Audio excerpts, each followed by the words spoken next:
बच्चों, आज हम कक्षा 6 के अध्याय 6 हमारे आसपास की सामग्री के प्रश्न उत्तर देखेंगे। प्रश्न क्रमांक 1, सही विकल्प चुनकर उत्तर लिखिए। दीपा के पास कुछ सामग्री जैसे लोहा, लकड़ी, प्लास्टिक, बांस, सीमेंट और पत्थर है। कुर्सी बनाने के लिए दीपा को कुछ वांछनीय गुणों का ध्यान रखना है। ये गुण निम्नलिखित है। कठोरता, लंबे समय तक बैठने पर मुड़ती या हिलती नहीं है। हल्का भार, उठाने में आसान हो। सर्दियों में बैठने पर अधिक ठंडी महसूस ना हो और इसे नियमित रूप से साफ किया जा सके। तो उसे ये 4 गुण ध्यान में रखने कि वो कठोर भी हो, हल्की भी हो, सर्दियों में बैठने पर ठंडी भी महसूस ना हो और नियमित रूप से साफ भी आसानी से किया जा सके। तो बताइए इनमें से कौन सी ऐसी सामग्री है जो इन सारे गुणों को पूरा करती है? तो वो है लकड़ी और प्लास्टिक। प्रश्न क्रमांक 2, एक छात्र ने गिलास बनाने के लिए कागज, कपड़ा, प्लास्टिक की जाली तथा कांच जैसी सामग्रियों को एकत्र किया। इनमें से किस सामग्री में जल धारण की क्षमता सबसे अधिक होगी? तो देखिए, कागज जो होगा उसमें से तो पानी बाहर निकल जाएगा, कपड़े में से भी बूंद बूंद करके टपकने लगेगा, प्लास्टिक की जाली में से भी निकल जाएगा, तो कांच ही सही होगा। तो इसका आंसर होगा केवल कांच। थर्ड, शीत ने नमक, शक्कर, चॉक पाउडर, रेत, लकड़ी का बुरादा और छोटे कंकड़ एकत्र करके सभी को पानी से भरे बीकर में डालकर तेजी से हिलाया, कुछ देर के लिए रख दिया। कुछ देर पश्चात देखने पर निम्न में से कौन सा सही अवलोकन होगा? तो इसका आंसर होगा बी, नमक तथा शक्कर अदृश्य हो जाएंगे। प्रश्न क्रमांक 4, नीचे दिए गए कथनों को पढ़िए। कथन अ, कोई भी वस्तु जो स्थान घेरती है और द्रव्यमान रखती है उसे द्रव्य कहते हैं। तो हाँ, ये तो सही कथन है कि जो स्थान घेरेगी और द्रव्यमान रखेगी उसे हम द्रव्य कहते हैं। अब ब क्या है?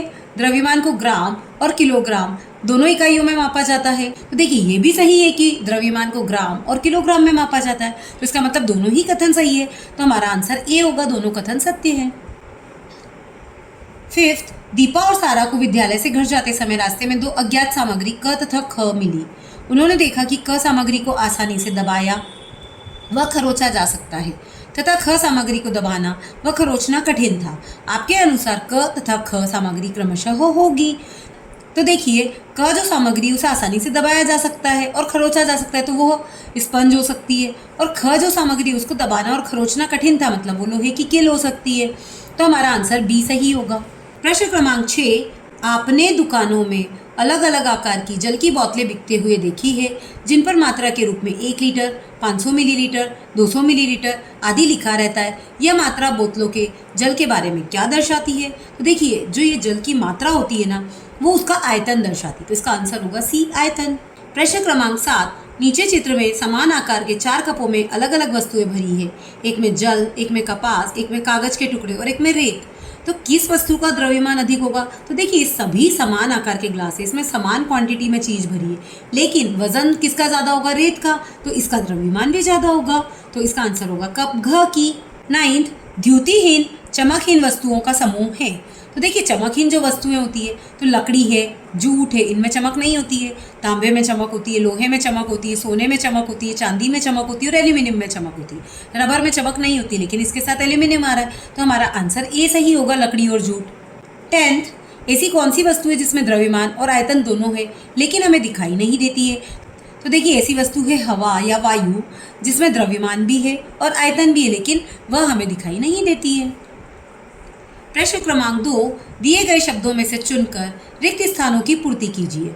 सामग्रियों को समूह में व्यवस्थित करने की विधि को क्या कहते हैं? तो देखिए, सामग्रियों को समूह में व्यवस्थित करने की विधि को हम वर्गीकरण कहेंगे। तो हमारा आंसर वर्गीकरण आ जाएगा। सेकंड, द्रव्य द्वारा घेरा गया स्थान उसका क्या कहलाता है? तो जो भी सामान होता है वो जितनी जगह घेरता है वो उसका आयतन कहलाता है। ऑक्सीजन गैस जल में कैसी होती है? तो घुलनशील होती है, क्योंकि हम जो पानी पीते हैं उसमें ऑक्सीजन होती है पर हमें दिखाई देती है क्या? नहीं देती है ना, तो घुलनशील है।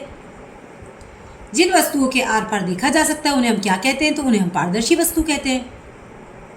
वे पदार्थ जिन्हें आसानी से संपीड़ित किया जा सकता है वे कौन से पदार्थ होते हैं? तो वो कोमल पदार्थ होते हैं, क्योंकि कोमल पदार्थ को हम आसानी से दबा सकते हैं। संपीड़ित करना मतलब दबाना। जो सामग्री भारी होती है उसका डैश अधिक होता है। तो देखिए, उसका द्रव्यमान अधिक होगा। अभी हमने देखा भी था, एक जैसे ग्लासों में 4 सामान भरे थे, उनमें से रेत का द्रव्यमान सबसे ज्यादा था क्योंकि वो भारी थी। नेक्स्ट, वे सामग्रियां जो चमकदार नहीं होती हैं वे क्या कहलाती हैं? तो देखिए, जो चमकदार होती है उसे हम द्युतिमय कहते हैं और जो चमकदार नहीं होती है उन्हें हम द्युतिहीन कहते हैं। तो इसका आंसर होगा द्युतिहीन। प्रश्न क्रमांक 3, मिट्टी का तेल, नारियल का तेल, सरसों का तेल पानी में मिलाने पर नहीं मिलते। कुछ समय पश्चात ये पानी के साथ अलग अलग दो परतें बना लेते हैं। समझाइए ऐसा क्यों। तो देखिए, तेल जो होता है वो पानी से हल्का होता है और उसका घनत्व भी पानी से कम होता है, इसीलिए वो पानी पर ऊपर की तरफ तैरने लगता है और अलग अलग परतें बन जाती है। प्रश्न क्रमांक 4, शीत ने देखा कि उसकी माँ ने रसोई घर के मसालों को कांच के जार में रखा है। इस तरह मसालों को रखने का क्या कारण है।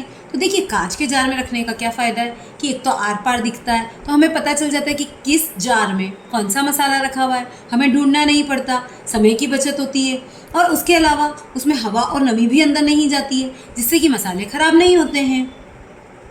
प्रश्न क्रमांक 5, 2 चमकदार तथा 2 द्युतिहीन सामग्रियों के उदाहरण लिखिए। तो देखिए, चमकदार सामग्री कौन सी होगी।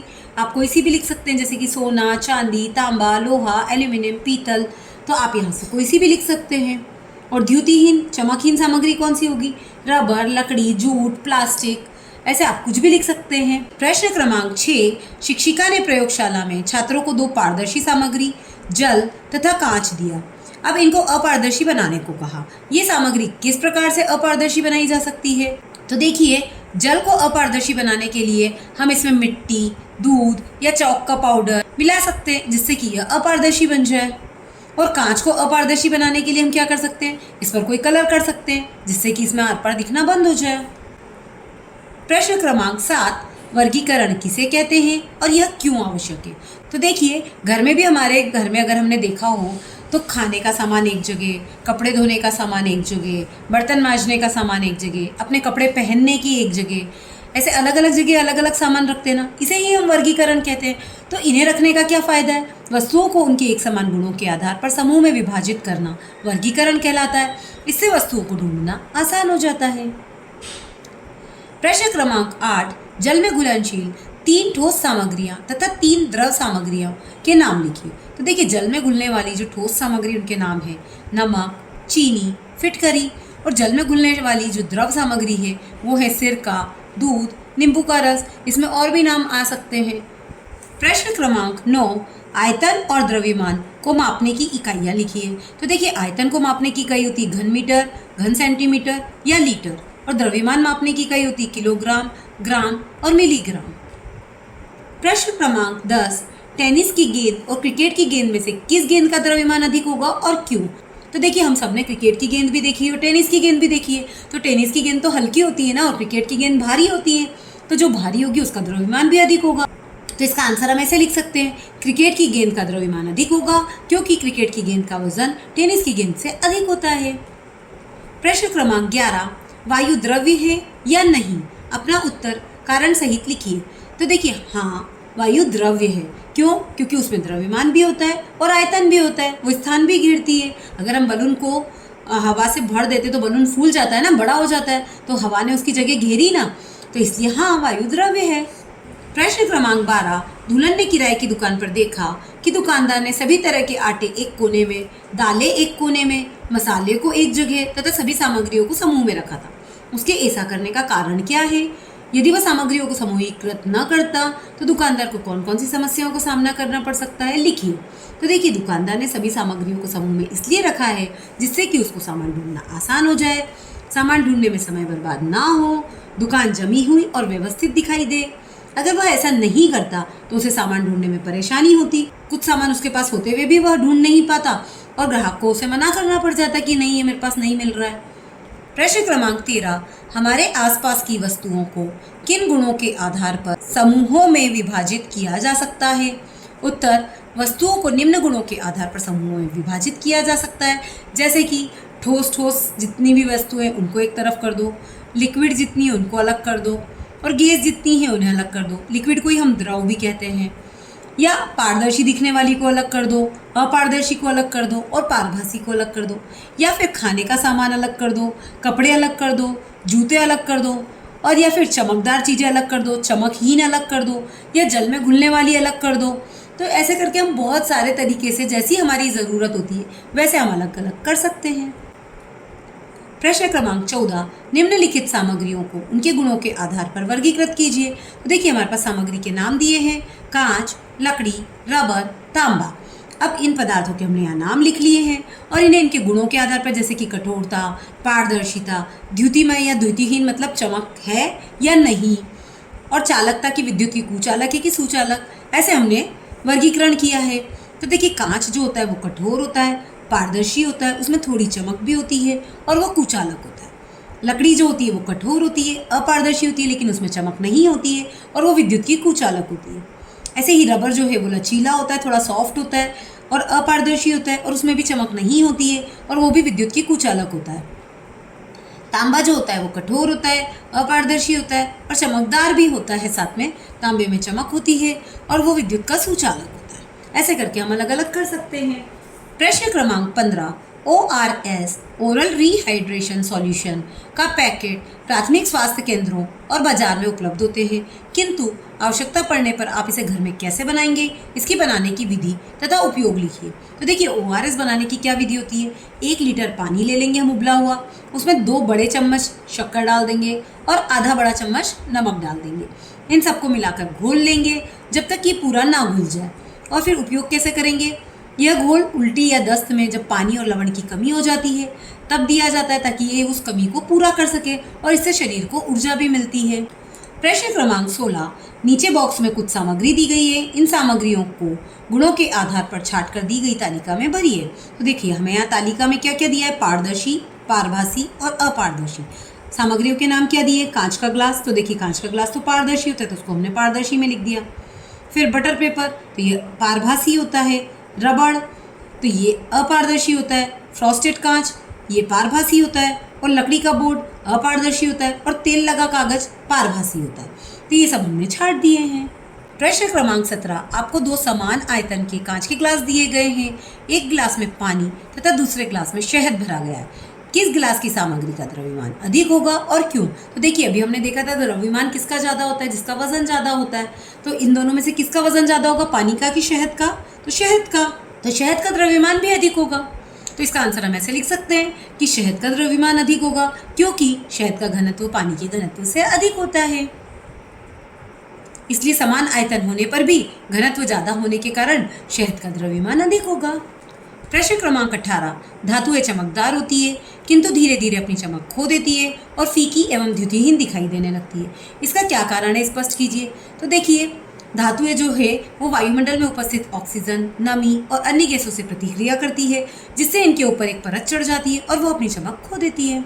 प्रश्न क्रमांक 19, चित्र में दिखाई गई वस्तुओं को उनके गुण के आधार पर समूहों में बांटिए। तो देखिए यहाँ पर हमें बहुत सारी वस्तुएं दिखाई दे रही है और यहाँ गुण कौन कौन से लिखे, कठोरता, कोमलता, चमक, द्युतिहीन। तो देखिए इसमें से कौन कौन सी चीज कठोर है, तो बहुत सारी चीजें कठोर है, जैसे कि हथौड़ी, प्लायर, ताला, पेंसिल, चाबी, ये सब कठोर है।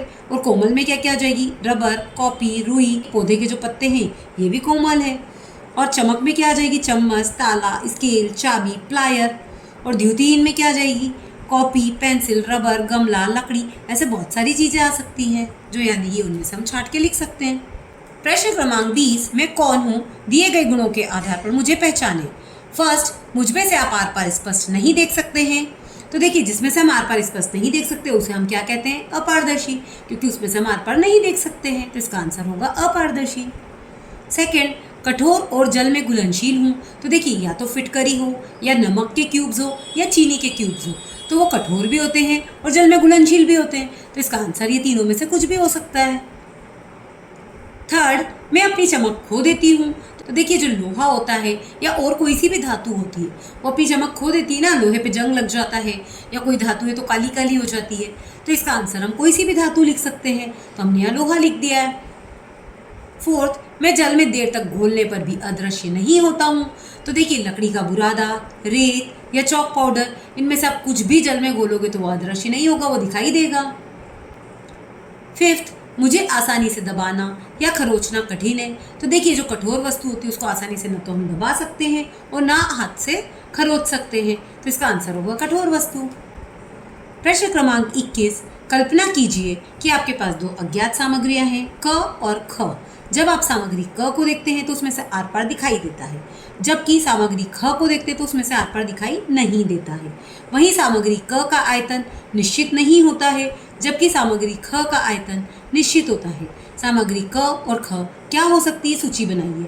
ऐसा क्या हो सकता है, अपने तर्क की व्याख्या करें। तो देखिए, सामग्री क या तो गैस हो सकती है या हवा हो सकती है, क्योंकि हवा पारदर्शी होती है और उसका आयतन निश्चित नहीं होता है। ऐसे ही सामग्री ख क्या हो सकती है, लोहा, लकड़ी, प्लास्टिक, रबर, किताब, क्योंकि यह सभी सामग्री अपारदर्शी है और इनका आयतन निश्चित होता है। प्रश्न क्रमांक 22, आपको निम्नानुसार सामग्रियां प्रदान की गई है। जल, सरसों का तेल, रेत, सिरका, गेहूं का आटा, शहद, ग्लूकोज, नमक। सामग्रियों के ऐसे जोड़े बनाएं जहां एक सामग्री दूसरे में घुलनशील हो और दूसरा जहां एक सामग्री दूसरे में अघुलनशील हो। देखिए, हमें जो घुलने वाली है उनके जोड़े यहाँ बनाने हैं और जो जल में नहीं घुलने वाली है उनके जोड़े हमें यहाँ बनाने हैं। तो देखिए, जल में अगर हम सिरका डालते तो भी घुल जाएगा, शक्कर घुल जाएगी, ग्लूकोज घुल जाएगा, नमक घुल जाएगा और शहद घुल जाएगा। तो जल में ये सारी सामग्रियाँ घुल जाती है, तो इसलिए हमने इसको घुलनशील के जोड़े में लिख दिया है। और अघुलनशील वाले में क्या है, जल में अगर हम सरसों का तेल डालते हैं या गेहूं का आटा डालते हैं तो वो नहीं घुलेंगे, तो उसे हम अघुलनशील बोलेंगे। तो इसलिए हमने अघुलनशील के जोड़े में इनको लिख दिया है। प्रोजेक्ट क्रमांक 1, अपने घर से 10 वस्तुएं एकत्रित करें और जिन सामग्रियों से वे बनी हैं उनके गुणों के आधार पर वर्गीकृत करें।